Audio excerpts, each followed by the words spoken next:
When we look across countries at all of the rich countries, we see that very few of them use tariffs as a fiscal tool. Like, very few of them are like the best way to raise money for the government. Whoever the next president is, whether Trump stays on for a third or fourth term or whether it's a Democrat that comes in, is this going to impact the US's ability long term to have trade and negotiations and with partners globally? So when we look at this Trump pendulum that you talked about, this moving from Trump to Biden to Trump, we have to sort of ask, well, what are Americans voting for when they rejected Biden in favor of Trump the second time?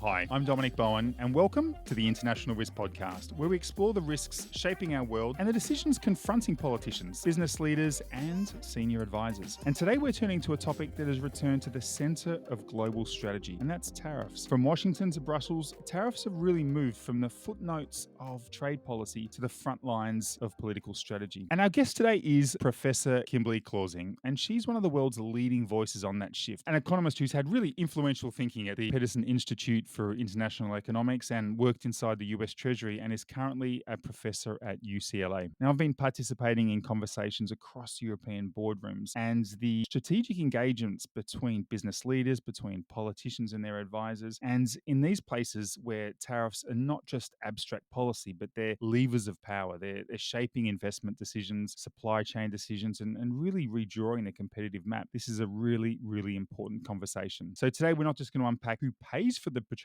but what it really means and what we're trying to protect. Professor Clausing, welcome to the International Risk Podcast. Thanks so much for having me. When I speak with senior business leaders right across Europe, I'm hearing them talk about whether tariffs are just a short-term political play, or whether this is actually a structural shift that businesses have to be taking into account when they're developing their long-term strategy. So based on what you're seeing in the US and what you're seeing globally, do you think tariffs are now a permanent feature of the competitive landscape? And if so, what are some of the dangerous assumptions that companies and politicians around the world might be making? So I think we need to distinguish the United States from the rest of the world, and we also might distinguish the Trump administration from other time periods. So I think for the rest of the world, so far tariffs don't seem to be the policy choice of most major governments. They're reluctantly negotiating with the Trump administration about tariff levels that the United States is going to apply, and in some cases they're retaliating, but they're not trying to mimic the Trump administration's approach to trade. And I think that's a very good thing for the world economy. For the United States, it's clear that the Trump administration very much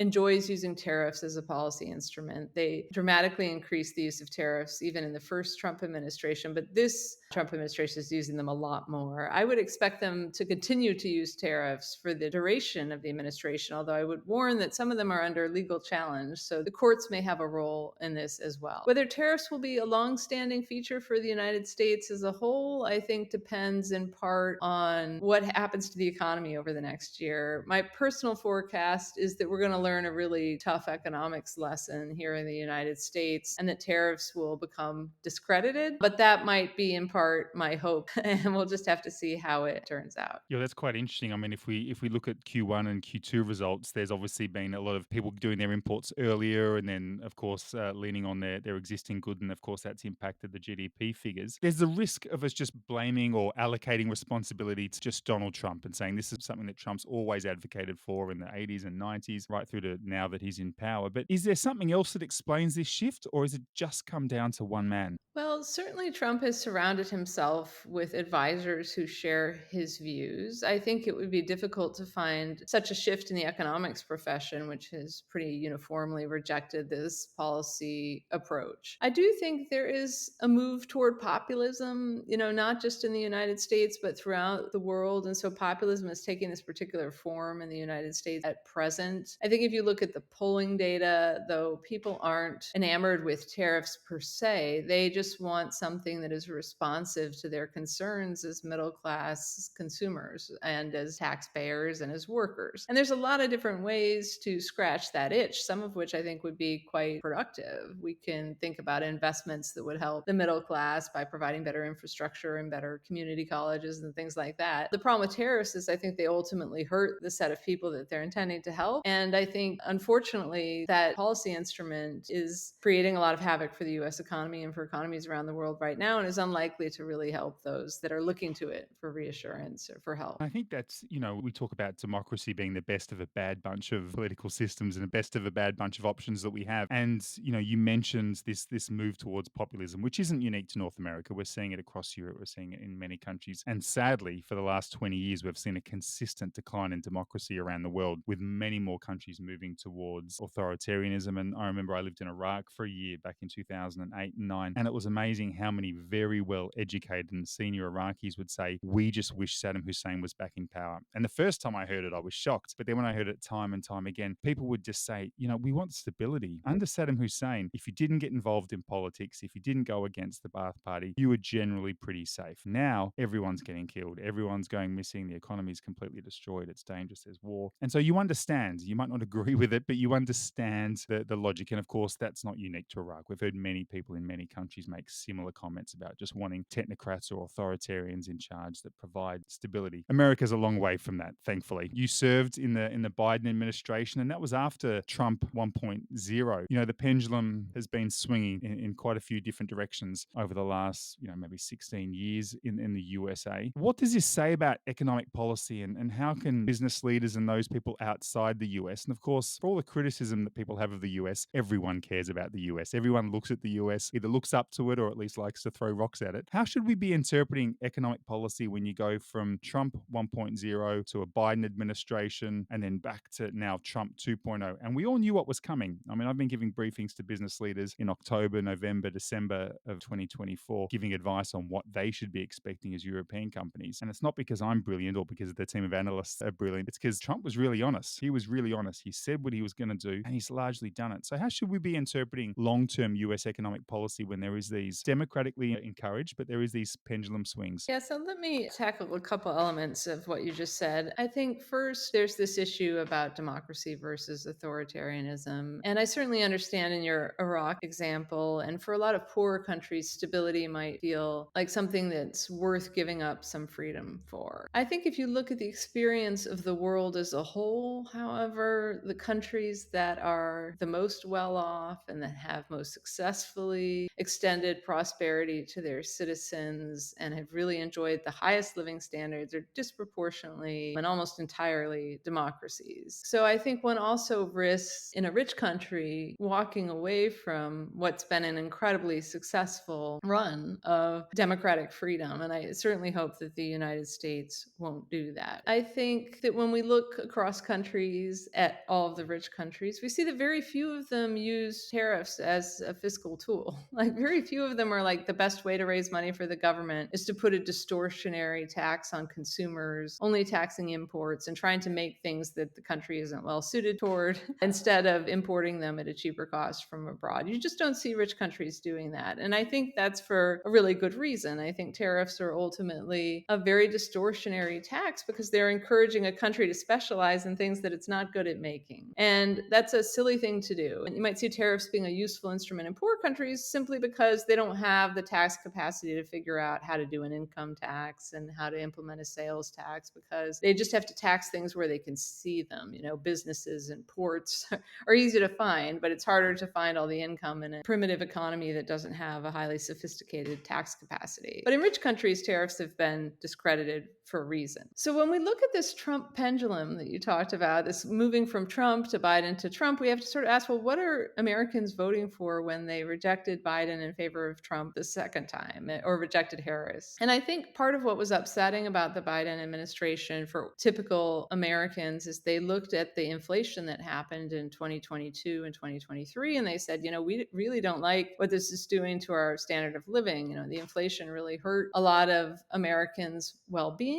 And I think they also looked at things like healthcare and housing and education and saw the prices of those goods increasing in a way that made them feel less secure. So throwing out the incumbent was somewhat logical. I wouldn't exaggerate, though, what a tidal shift it was. If you look at the margin by which Trump won the popular vote, it was less than the margin by which Hillary Clinton won the popular vote in 2016, which is to say, not by a lot. So, I think, are people endorsing tariffs? I don't think so. I think they were expressing dissatisfaction. And the ironic thing is tariffs are going to lead to exactly the kind of price increases that they were protesting by electing Trump. They were just, in many instances, not connecting the dots between Trump's campaign proposals and what it would do to cost of living. But we're going to see the equivalent of about a $2,500 tax increase for the median household due to these tariffs. And I think people will connect the dots then. And so we'll just have to see how the political system responds to that inevitable disappointment. Yeah, thanks very much for unpacking that for us, Kimberly. And I'm really glad that you brought up the point about this distortionary tax. And I know anyone that's studied any form of macroeconomic concepts in high school or first year university knows about comparative advantage, where countries should specialize in products or services or exports that they can produce relatively more efficiently than others. And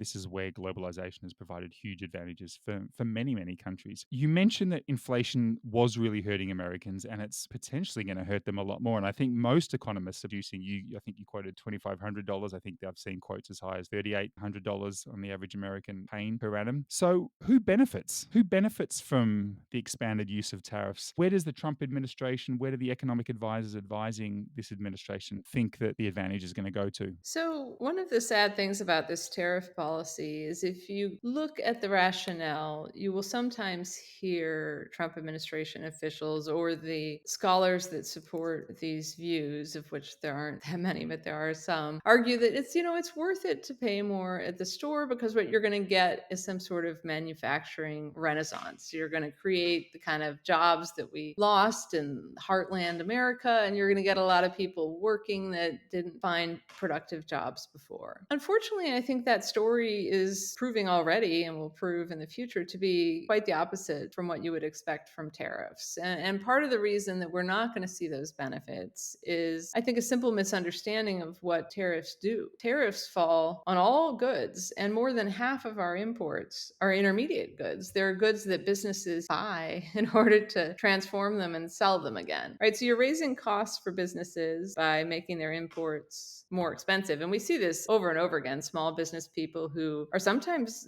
facing bankruptcy due to these additional tariff costs and their reluctance to raise their prices enough to compensate, or their fear that they will lose, market share if they do so. This is keeping small business people up at night. So you've got that effect. And you also have the problem that other industries will need to contract if we're going to expand the industries that we're tariffing. So as an example, if we put tariffs on copper or steel or aluminum, and we have 50% tariffs on most of those metals now, we could try to make that stuff ourselves. But to get more copper and aluminum and steel in the United States, you need to draw labor and capital from other sectors. What's shrinking? Well, the sectors that would have used those as inputs are now facing pressure. So if you're making cutlery, say in the United States, your steel is now more expensive to make knives and forks. And you're going to just have to shutter because you're not going to be as cost effective as the foreign producer of cutlery that gets steel and other inputs at the world price. So, a lot of these sort of knock on effects sound small, but they really add up to important negative effects. So when we look at the experience in the first Trump administration, you see on net the tariffs reduce jobs. They hurt jobs due to retaliation, due to supply chain disruption, and due to this competitiveness effect that I just described. So when you're looking for winners, you have to ask, well, who really benefits from this regime? And it's true that some particular protected steelworkers, for instance, might like those steel tariffs, but it's hard to think that the economy as a whole is really going to benefit here, and the evidence just doesn't support it. So do you see any winners at all? Like, I'm really digging here to find out, is anyone does anyone come out of this going, look, most are losing, but I'm going to come out okay? The government gets some revenue, right? But it's revenue that comes with more distortion than most of the other sources of revenue. So it's worse than many of the other taxes that we could be levying. But that revenue isn't nothing. I would point out that the revenue in the first Trump administration was often spent compensating farmers for their losses of export markets. And in this administration, there have already been proposals in Congress to rebate it back, at which point you don't really get to keep the revenue if you're handing it back to people. But that is one possible benefit. I think there's another more nefarious benefit that we might worry about. And if you look at how this particular set of tariffs have been enacted, or should I say levied, because it's not a congressional bill that is causing these tariffs, it's fiat of the executive branch. And that fiat presents a lot of opportunity for corruption and side dealing, both with businesses who are seeking exemptions. We had the spectacle of the CEO of Apple bringing a piece of gold to the president of the United States as a thank you for tariff exemptions for Apple. And you have to wonder, like, what kind of system are we running where, like, well-connected CEOs of some of the most important firms in the world are handing the president of the United States a piece of gold as a thank you for a tariff exemption, and the small businesses are up all night worrying about whether they're going to be able to keep their doors open because they don't have the kind of political clout to get out of these, right? So there's a ton of opportunity for rent seeking and corruption that's being opened up by a system of very arbitrary, very variable, tariff rates by country, by industry, by good, and by firm, that gives the president a huge amount of power, but also creates the potential for a large amount of corruption. I mean, the issue of corruption, we weren't originally going down here, but you've opened it up a little bit. I wonder if you're willing to comment on the levels of grifts and whether we talk about Trump coin or Melania coin or some of the other dealings, and obviously the Trump Tower from Trump's first administration. There's been a lot of concern about, the Democrats and, people like Nancy Pelosi. There's been a lot of allegations against her and about how much her share portfolio has increased in value compared to the market. And, so the general statement by most analysts is that, Democrats did it, but they did it a little bit more subtly, whereas Trump is just taken off the veil completely. Is this going to have that? I mean, America has long been, whether you liked or disliked, George W. Bush, he at least was pushing for democracy and freedom and, the soft and hard power of the USA. He was at least comparatively trying to play by the rules, comparatively. I agree. Yeah. Is this going to impact the US standing in a long term when, whoever the next president is, whether Trump stays on for a third or fourth term or whether it's a Democrat that comes in? Is this going to impact the US's ability long term to have trade and negotiations and with partners globally? I think first, the corruption here is at an unparalleled level. I don't think we can sort of say that this is similar to stock trading in Congress, although we should certainly,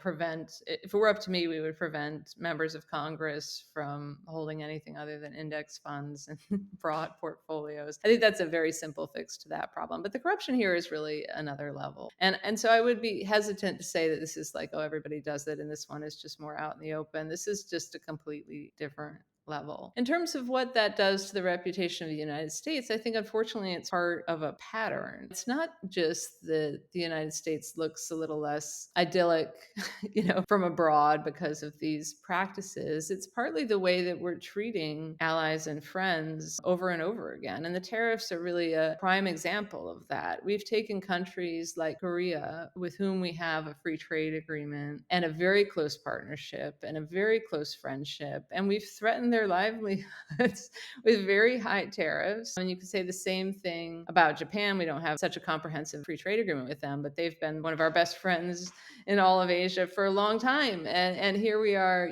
holding hostage whole industries of the Japanese economy to the whims of a mercurial administration. And you could say the same thing about Europe, about Canada, about Mexico. These aren't adversaries. These are countries that the United States has fought side by side with in wars. In the case of Europe, you can come up with lots of ways in which we've been friends and allies, right? NATO members and the like. It seems like some of our toughest transactional negotiations have been with these friends. Like, we've alienated friends, we've torn up agreements, and we've sort of neglected prior commitments at a level that is just kind of unparalleled in history. And this also includes things like leaving the Paris Agreement on climate, public health commitments, foreign aid commitments, foreign security commitments. I could go on, but it's really hard to imagine that the rest of the world will trust the United States as much as they did previously, in part because of this pattern of behavior. And that's something that I think is a grave concern given the nature of the world that we live in. And we have so many problems that we need to work together to solve, from things like tax competition to climate change to public health to security. There's a lot of issues we really need to be able to work with other countries on. And I just think the United States, unfortunately, isn't going to be viewed as a very reliable partner. You might say, well, we got over the first Trump administration, but I think part of the problem was it's one thing everybody can kind of make a mistake. Like we might view Brexit that way. Some people would say, okay, the first election of Donald Trump was a mistake. But I think what's hard for Europe and Canada and Japan, kind of looking at the United States, it's like, okay, you elected this guy. He withdrew from these agreements. He was somewhat unreliable. You went kind of back to normal, although, we could argue that the Biden administration in some respects continued some of the Trump policies, certainly the Chinese tariffs, and was certainly less open to some elements of international cooperation than prior Democratic administrations were. The re-election of Trump, I think, is probably what is particularly concerning, especially because this version of Trump might make one yearn for the prior version, right? If you look at sort of the speed with which the recklessness is happening, it's just much larger and more destructive, I think, than what we saw in the first Trump term. So I think this is a big hole to dig out of for the United States governments of the future, assuming we get the opportunity to do so. Yeah, certainly, and that was I can't even tell you how many CEOs asked me in the last quarter of last year, who's going to win the election and what's it going to look like? And I'd always take the second question first, and I'd say Trump has had almost this golden opportunity with 4 years not in office to actually prepare. So he almost kind of had a 12-year term. He had this term Trump 1.0, then he had 4 years to prepare, and various bodies, whether it's the Heritage Foundation, whether it's other groups, had plenty of time to prepare for a potential second Trump administration. And then my second prediction was not only is it going to be a much, much more significant Trump administration, I think the American population will vote for him. And to quote, our favorite actor, Arnold Schwarzenegger, it's the economy, stupid. The Democrats, and I think there's been enough wash to sort of confirm or come to some level of consensus now that, the economy was such a big talking point that Trump talking about the economy so much, even if his message wasn't necessarily economically sound, resonated much more. But I think most analysts are predicting, I've seen some from the World Travel and Tourism Commission saying that the US is likely to be down about $12.5 billion in tourism spending. Forbes produced an article a couple of weeks ago saying travel is down, international travel to the US is down 20%. And this is big money. I mean, tourism's not a small industry, and I think there's over 200,000 jobs in the US at risk now due to decreasing numbers of tourism. So even if the tariffs are raising several billion, there's a big loss in other industries, not just tourism. When we see the tariffs impacting different sectors, things like supply chains are definitely being weaponized both inside and outside the US. What industries are you most concerned about? Where should business leaders be looking and considering when they're preparing for the next few years? I worry in the United States about our traditional export industries, in part because I think the appetite for US goods and services is going down, in part due to these trade wars. And so you see this affecting goods exports, right? Abroad might be less likely to buy US planes relative to EU planes. But you also see this with services. You mentioned tourism. Tourism is a major source of export revenue for the United States. It's just an export of a service.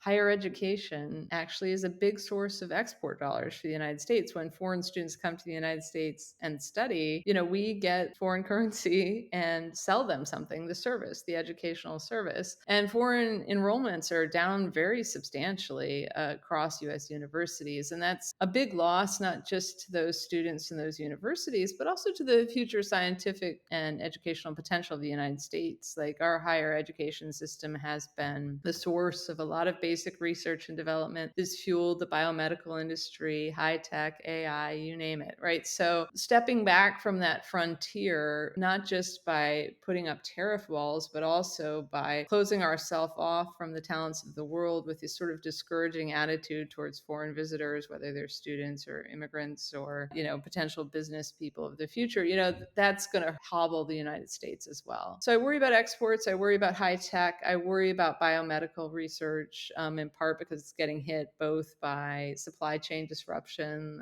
with the prospect of these big pharma tariffs, as well as the scientific funding side of things. So there's a lot of difficult shocks ahead for the US economy that we're just starting to feel. And you see it in the data. You see reductions headwinds in GDP growth forecasts. You see higher price increases. It's not quite a stagflation or a recession yet. There are a lot of headwinds facing the U.S. economy, so I worry a lot about all of that. In democracies, and we see this all around the world, and there's some really positive examples, but there's also some quite negative examples that with democracies, I think political strategy is heavily influenced by short-term political incentives that create this built-in bias towards policies that deliver visible wins, certainly within an election cycle, and sometimes, and of course this is the bad side, sometimes when it does cause longer-term damage. Now, you've sat at the table in US Treasury, so when governments are deciding on economic strategy and economic policies, how much weight is given to long-term economic performance versus short-term political wins? Yes, at Treasury, we had the luxury of thinking more long term than they might in the White House. And you would see this come up kind of time and again in policy debates because the White House took their job as being like, well, we have to be the ones that make sure that the policies that we're promoting aren't, electoral suicide, even if they're good in the long run. At Treasury, we were given kind of a bit of a longer leash to sort of think about, what's really in the national interest, and then hope that you apply a political test so that you're not running up against realities that you'd be unwise to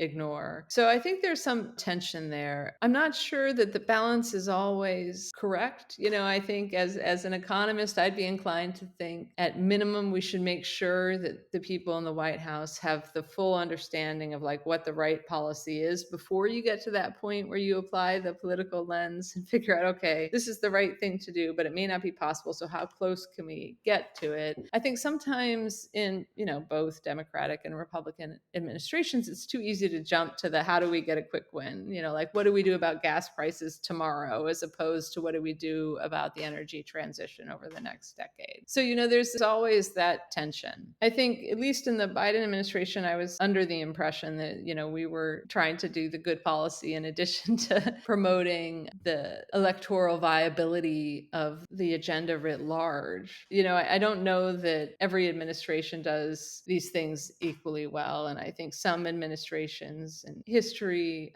have been even better at that. And some have certainly been worse at that. The current administration, it's hard to say that the problem is so much short termism as Trumpism. It seems less about like, well, I want to do what's good for the Republicans tomorrow and more about I want to do what the leader of this party personally thinks is fun to do. So it's somewhat different from Republican parties of yore. If you look at the W. Bush administration or the H.W. Bush administration as contrasts, I think you would find in those administrations, in my view, a much more thoughtful and deliberative policy process that wasn't really about one man's whims. It was it was about that combined sense of like, well, what's good for the country in the long run according to their views, but also what's good for the candidate in the short run. So it was that same sort of tension. I think what's unusual about today is the extent to which you've got this kind of one leader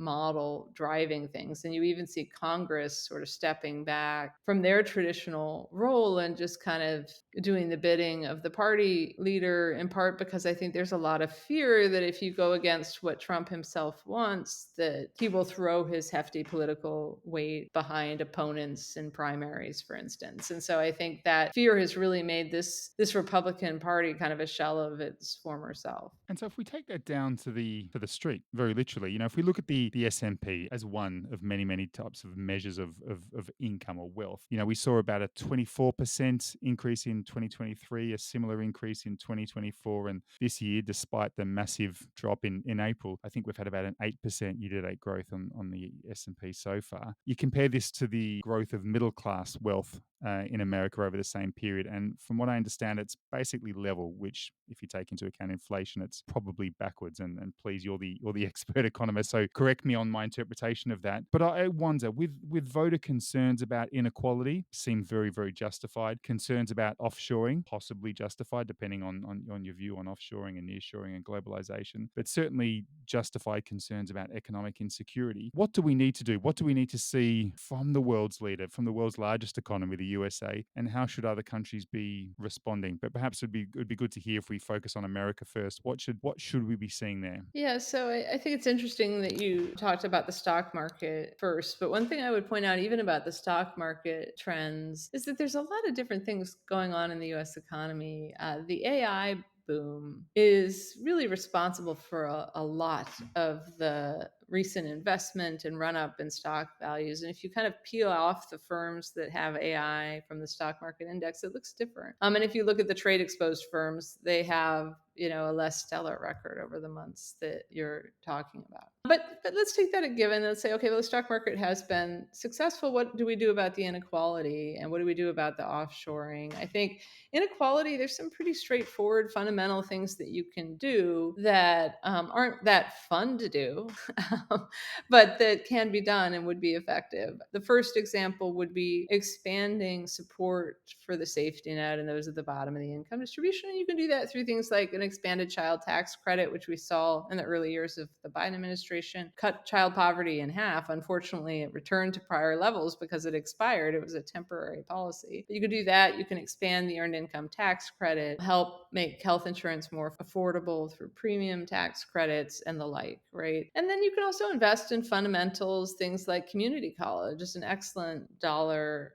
return, because there are plenty of people who would benefit from retooling their expertise, or who might not be suited to a 4-year college program but would like to get some training. Community college is a really effective use of funds. And public investments in infrastructure and research have also shown a lot of dividends. So those kinds of investments are really important for addressing income inequality. For offshoring, I think it's kind of ironic, really, that the Republicans claim to be so concerned about this, but every chance they get, they give a tax break to multinational companies who put profits offshore. And we have a tax code that actually massively tilts the playing field in favor of offshore money and offshore activity relative to US activity. And never in any of these platforms do they suggest, well, no, we should tax foreign profit at the same level as domestic profit. Never. Right? They're fine with putting a tariff that will raise middle class costs on, because that burden is being borne by regular people shopping at the store. They're not fine with telling multinational company that it has to pay the same tax on their profits in some low tax haven jurisdiction than they would pay if they earned it in the United States. So we've got this big tilt in the playing field in favor of offshoring that we could fix easily, and we could fix it in a way that burdened shareholders, not regular middle class Americans. We took some steps toward that internationally with this global minimum tax on multinational companies. The Trump administration is actually trying to undermine that international tax agreement, but a lot of other countries are moving forward with that, but also have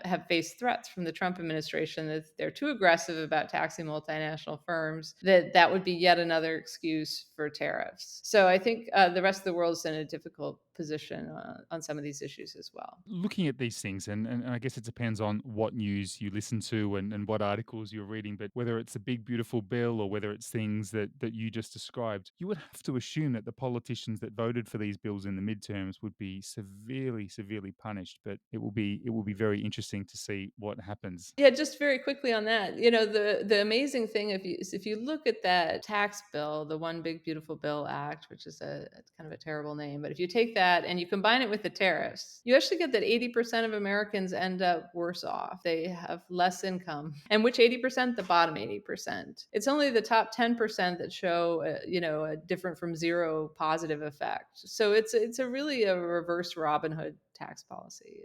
Takes from the poor to give to the rich. If you're advising, maybe medium-sized businesses, let's not talk about the multinationals. It sounds like they're getting enough great advice, or perhaps they're advising decision makers well enough themselves. But if you're advising middle-sized businesses, trying to make ends meet, employing, 1, 2, maybe 1,000 people, what advice would you be giving them? Looking at the likely tariff landscape and the likely economic landscape over at least the next 3 years, what are some moves that you'd be encouraging people to be making today? It's hard to know the best advice to give a US business. I think they have a pretty favorable tax and regulatory environment, which is good. The tariffs are going to be difficult for any business that wants to either rely on imported intermediate goods, which many businesses do, or sell to foreigners, which many businesses, even small businesses, often have export markets that they're going for as well. So, it's difficult to tell people what to say aside from call your congressman and, like try to get through to the policymakers about some of the destructive costs of these policies. But even imagine you're like a construction contractor and your job is to go and build additions to people's houses. Well, you're looking at higher lumber costs, higher costs for nails and screws, higher tool costs. Like all of these costs really add up and they cut into either your profit margin or you have to raise prices for your consumers. And then the people who might be buying your home renovation services will be like, well, maybe I'll put off my bathroom remodel for another year because, I can't afford that sticker price, right? So I think smaller businesses are really going to bear the brunt of a lot of these harmful policies. And I think my only real advice would be to sort of get their voice heard.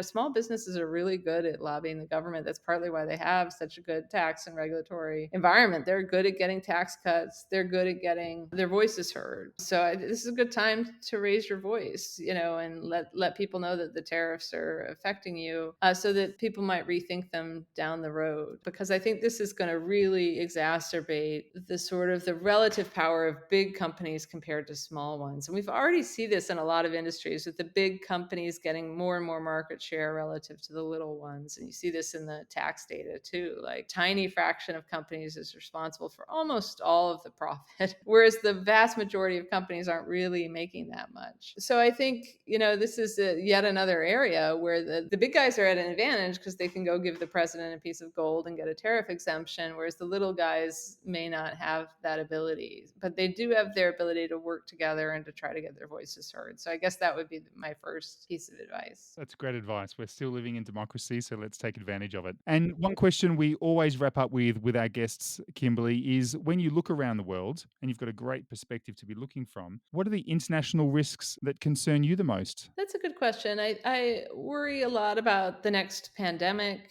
I think we're not really having the sort of cooperative international efforts on international health that we need. I worry a lot about climate change. I've done some work on that lately, working on sort of carbon pricing and issues around that. I do think we understand that problem really well as a world community, but we have insufficient policy ambition. And so I think one of the big issues for other countries is how to work collectively on these kinds of collective problems, and kind of come up with a way of creating something positive even during this tumultuous time. If some of the other countries can continue to push forward on things like public health and climate change and just sort of say, okay, well, there's this other stuff going on, but we still have an agenda to address some of these other big important issues, I think that would be very helpful. So those are a couple that I worry about. And of course, there's the security issues too. With the ascendant nationalism is another big concern. I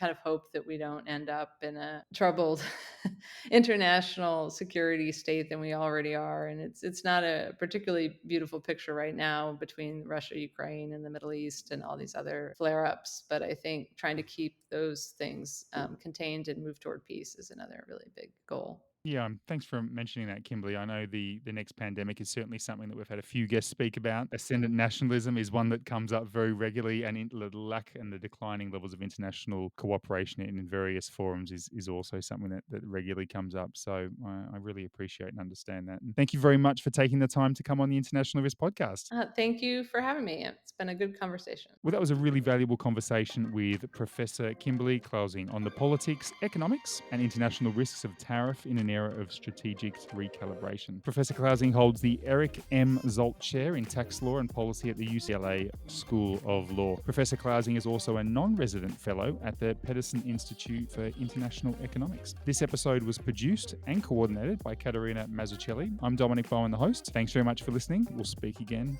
next week.